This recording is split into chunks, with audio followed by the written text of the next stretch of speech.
les organisations paysannes sont un des éléments fondamentaux de la promotion des agricultures familiales, dont vous savez que cette année est l'année des agricultures familiales. Donc c'est un peu autour de ce sujet-là qu'on va discuter, en particulier des conditions pour que ces organisations soient suffisamment fortes. Et on va discuter de cette question-là. Qu'est-ce qu'une organisation forte? À quelles conditions? Et à quelles conditions elle peut se déployer et promouvoir à la fois l'intérêt de ses membres et l'intérêt de l'agriculture familiale. On a réuni un petit panel assez restreint. Donc, je vais commencer par les plus éloignés jusqu'aux plus proches. On a la chance d'avoir avec nous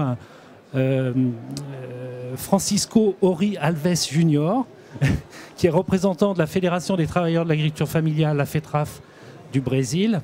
Donc c'est le plus loin. Ensuite, un peu moins loin, au Sénégal, Nadjirou Sall, que j'ai la chance de connaître depuis très longtemps, au moins 25 ans.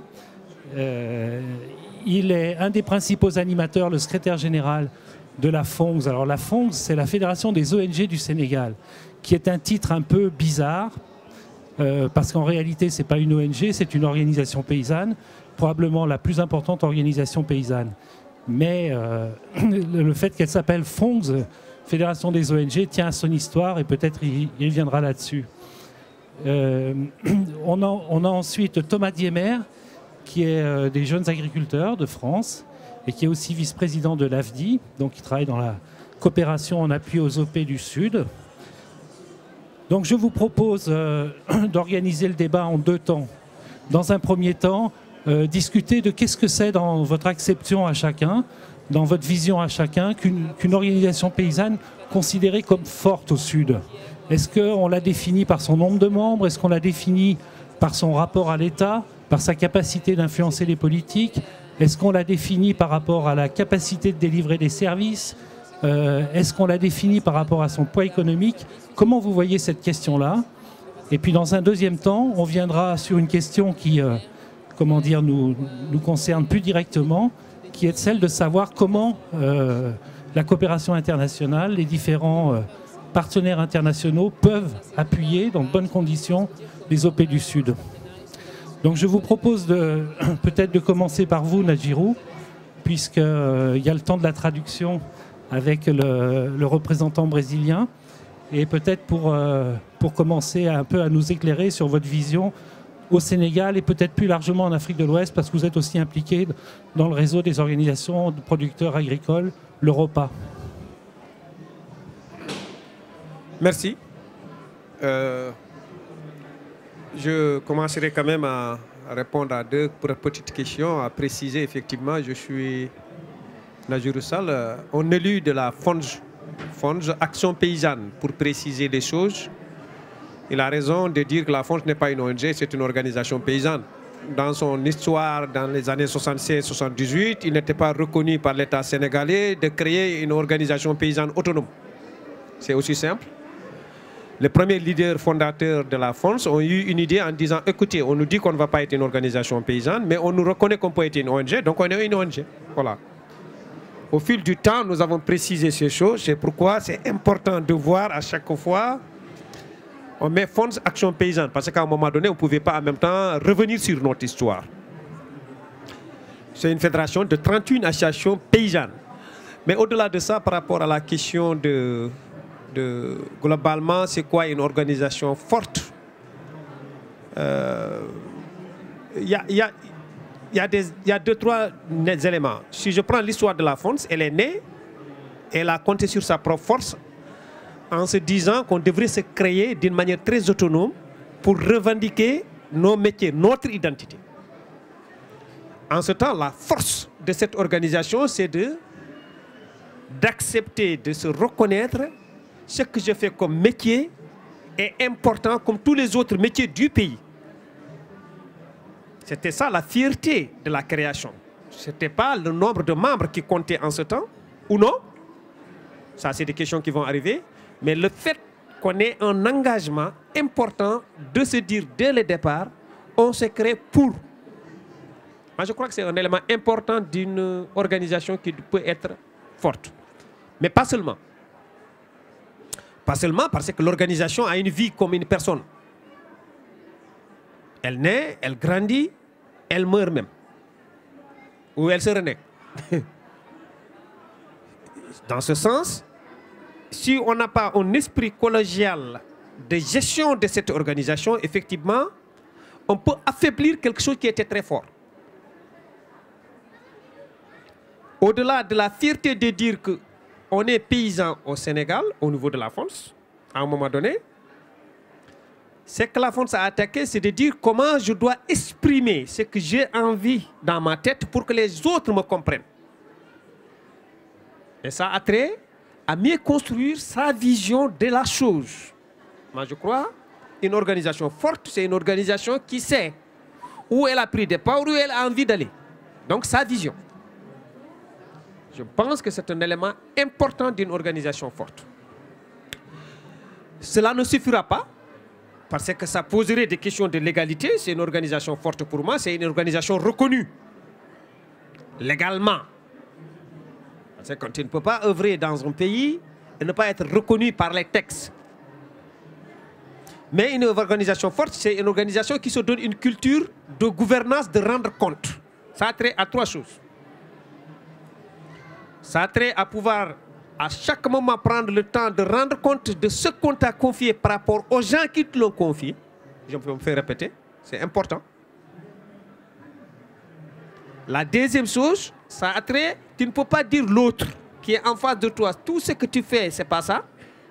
À un moment donné, toi, tu ne te donnes pas les mêmes exigences de rendre compte. Nous, on l'appelle à la FONS la culture de vérification. C'est nos rapports annuels, c'est nos audits financiers. Je ne sais pas, mec, c'est des questions de gouvernance. Mais, une troisième question importante, c'est la fonction de remplacement, c'est-à-dire de gestion de la gouvernance. À la FONS, on est dans des mandats. Quel que soit ton niveau, quelle que soit ta compétence, tu as un mandat, si tu termines, tu t'en vas, tu laisses un autre. C'est une question forte, pour moi, d'une organisation. Tout ça, lorsque la FONS a réglé ça, à un moment donné, l'État sénégalais nous dit « Mais oui, vous avez tout ça, mais vous n'êtes pas fort parce que vous n'êtes pas très représentatif. Vous n'êtes pas les seuls paysans de ce pays. » On a dit oui, vous avez des raisons. Et on a initié la création de la plateforme sénégalaise qui est le CNCR, qui regroupe toutes les autres fédérations du pays. C'est là où je dis une organisation née, grandit. Lorsqu'on a senti qu'à un moment donné, on n'était plus écouté sur notre valeur ajoutée de la vision, de la création, de la structuration, nous avons pensé devenir fils au lieu d'être papa. Et on a initié le papa qui est le CNCR. Et aujourd'hui, on vit de cette valeur ajoutée en tant que fils. Mais on est fils aîné. Et on l'accepte de fait. C'est quoi le fils aîné? C'est celui qui a la charge dans la famille de faire tout pour tout le monde. On lui reconnaît cette fonction. On va te le reconnaître. Mais qui n'est pas chef. Globalement, j'imagine, voilà les éléments que je peux donner au départ. Ce que je considère d'une organisation forte. Je ne sais pas, maintenant si je devrais arriver à des chiffres, ça veut à dire quoi? À la FONS, c'est 100 000 membres. Nous avons un dispositif de suivi, par exemple, des exploitations familiales sur 1811 exploitations familiales. Si tu prends ce dispositif de suivi et que tu le multiplies par le nombre de ménages suivis par notre État, et que tu prends une moyenne de 3, tu verras ce que ça donne. Ce qu'on fait comme travail, effectivement, c'est une production d'argumentaire de connaissances basée sur les faits.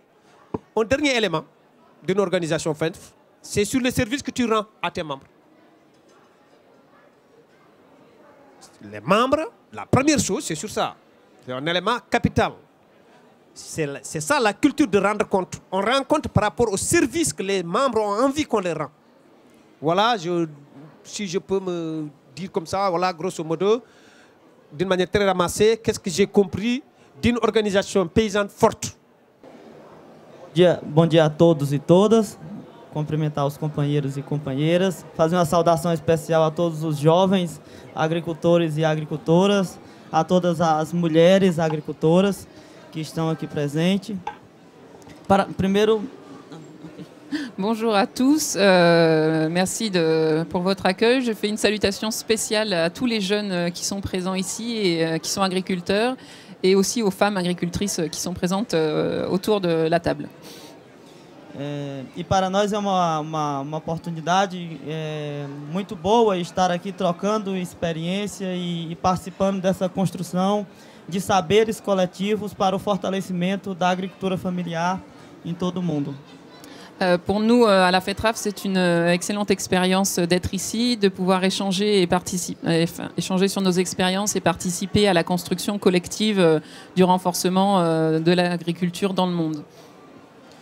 A FETRAF no Brasil surge a partir da década de 90, a partir dos rurais, do coletivo dos rurais, da Central Única dos Trabalhadores e da necessidade de se reconhecer a agricultura familiar como um segmento específico e estratégico no campo brasileiro.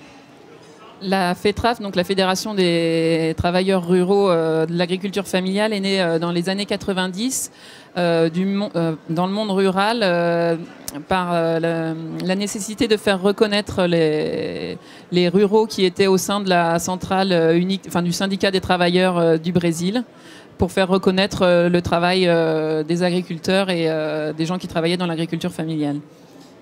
Anterior à década de 90, nós, os agricultores familiares brasileiros, ainda não éramos reconhecidos como uma categoria específica. Hoje sim, já somos reconhecidos. O Congresso Nacional já aprovou uma lei que estabelece os conceitos e as diretrizes da agricultura familiar. Dans les années 90, les agriculteurs familiaux n'étaient pas reconnus comme une profession. Maintenant, si, il y a une loi qui a été votée, d'ailleurs, qui définit ce qu'est un agriculteur familial. Isto tudo é fruto da luta intensa e da mobilização dos trabalhadores e das trabalhadoras. Tout ceci est le fruit de la lutte et de la mobilisation des travailleurs et des travailleuses.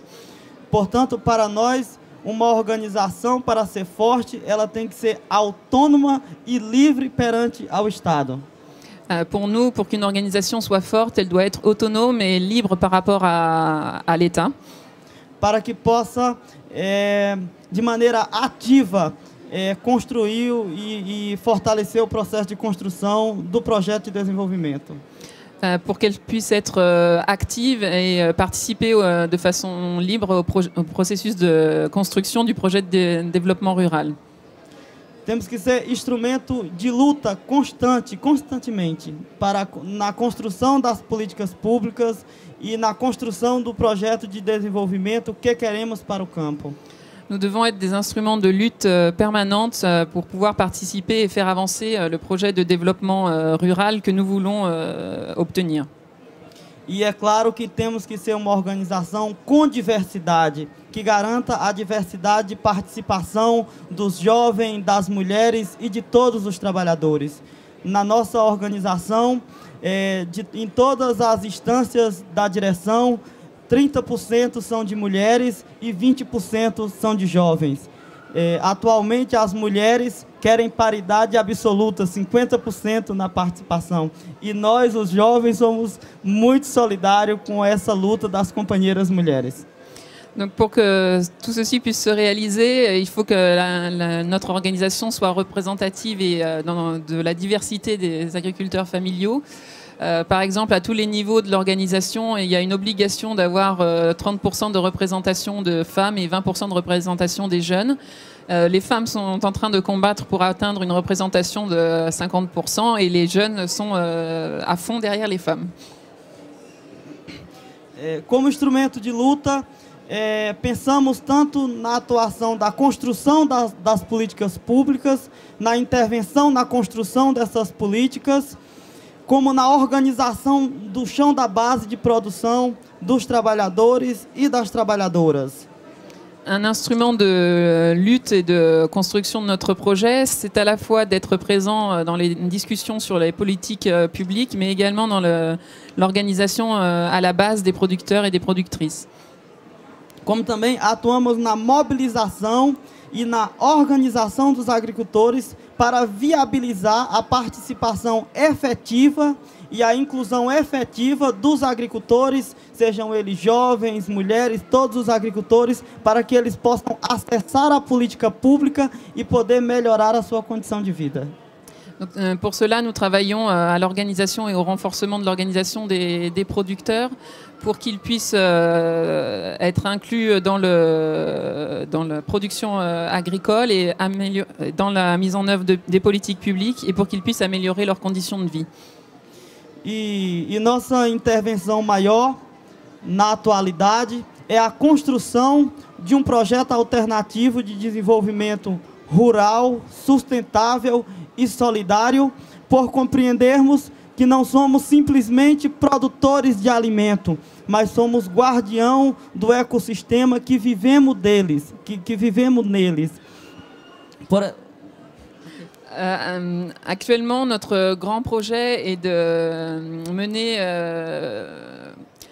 de développer un projet de développement rural alternatif pour faire de nous non seulement des producteurs d'aliments, mais aussi des acteurs d'un écosystème vivant.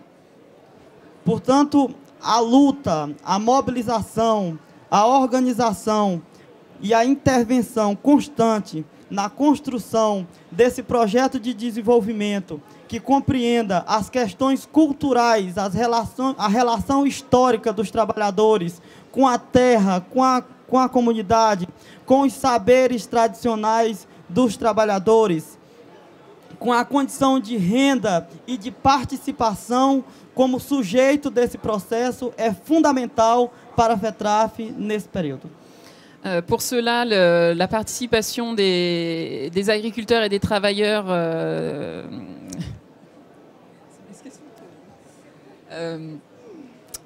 la participation des agriculteurs dans le projet de développement avec tous ces aspects à la fois culturels, d'augmentation des revenus, de participation à la vie civile est à la base de notre lutte. E assim se fazemos uma organização de luta para construir a política e para viabilizar o acesso à política pública. Merci. C'est pourquoi nous faisons une organisation de lutte que nous renforçons pour pouvoir continuer notre participation à l'élaboration des politiques publiques. Merci. Merci beaucoup pour ce témoignage tout à fait dynamisant.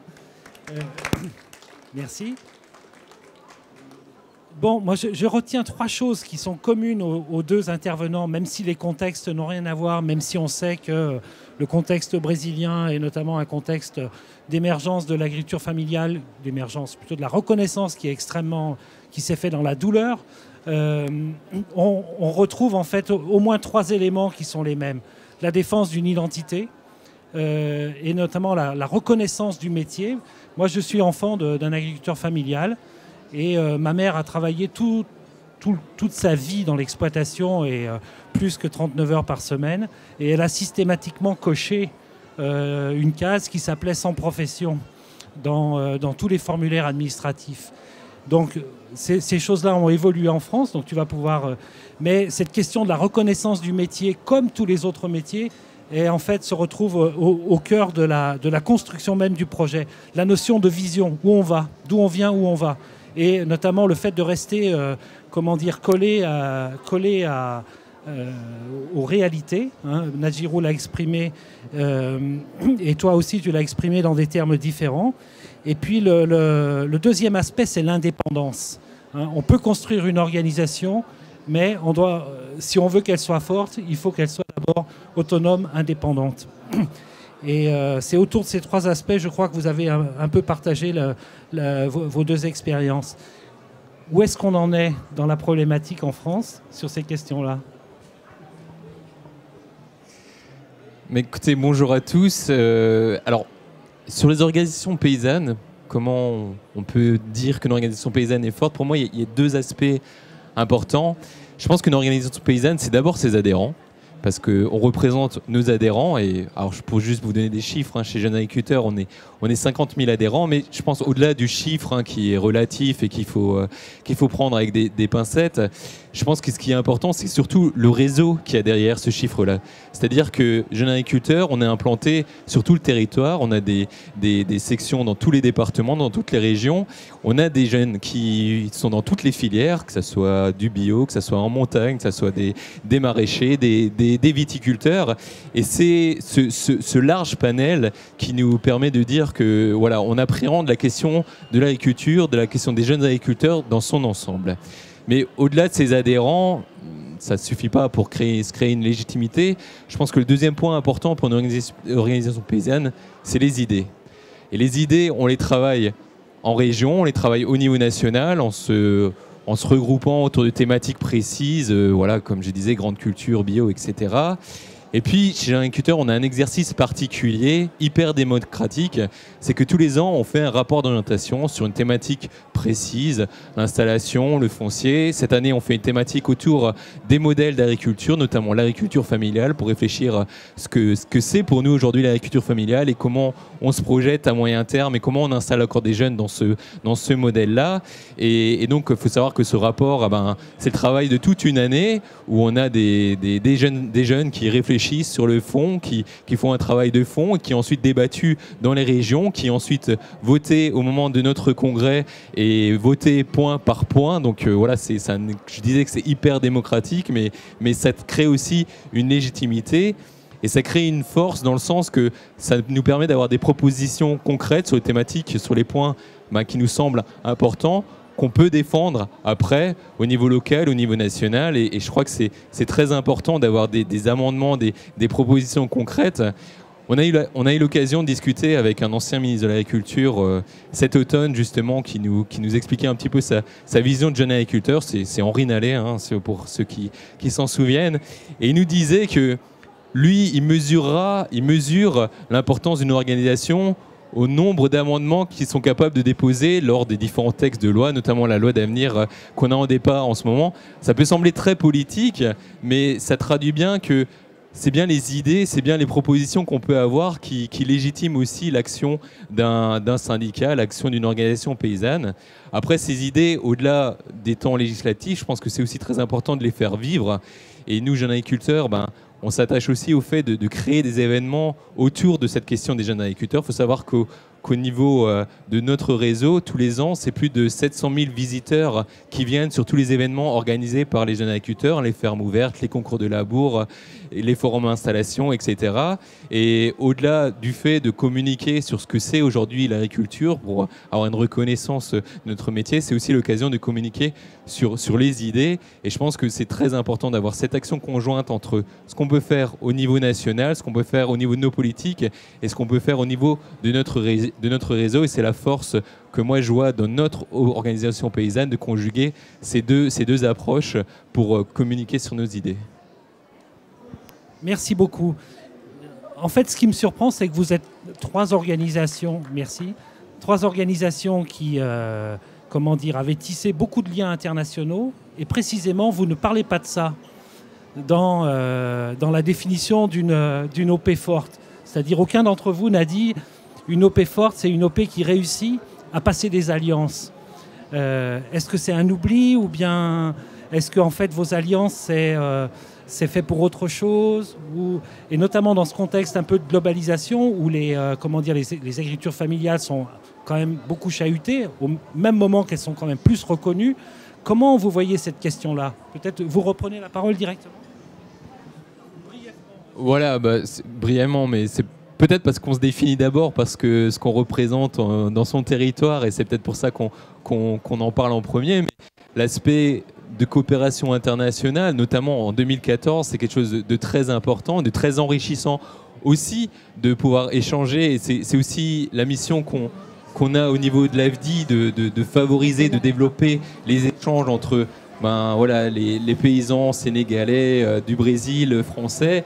Et il faut bien imaginer que les échanges qu'on peut avoir, ils ne sont pas unilatéraux, ils vont bien dans les deux sens, parce que quand on va au Sénégal et qu'on comprend un petit peu mieux la problématique des agricultures familiales là-bas, en ressort des idées par rapport à nos problématiques à nous et des propositions qu'on peut aussi porter dans nos structures nationales. Et c'est aussi ça l'enrichissement, je crois. C'est apporter des solutions qui sont adaptées à chaque contexte, mais c'est aussi en ressortir des propositions pour nos exploitations. Para nós, a troca de experiências com outras entidades de nível internacional é muito importante para que se possa fortalecer cada vez mais a agricultura familiar enquanto produtora de alimentos, enquanto segmento econômico, que é mais que um segmento econômico, mas que atua estrategicamente com a preservação do meio ambiente e da biodiversidade,